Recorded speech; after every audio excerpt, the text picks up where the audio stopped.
পুলিশের সামনে দিয়ে কিন্তু আবার এক প্রস্তাব ধস্তাধস্তি শুরু হয়েছে।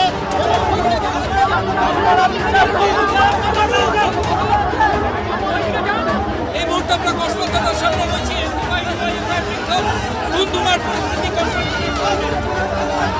ধুমধুমার পরিস্থিতি। ডেপুটি কমিশনার বিদিশা কালিতা তার সঙ্গে ধস্তাধস্তির ছবি এই মুহূর্তে ধরা পড়ছে।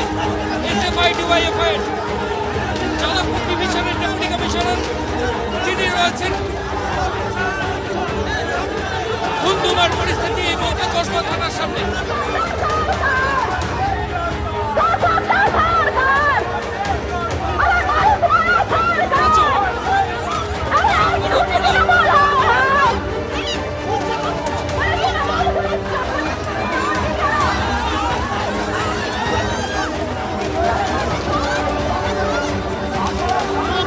পুলিশের তরফে আমরা বলছেন রোজারিওকে বলবো দেখাতে।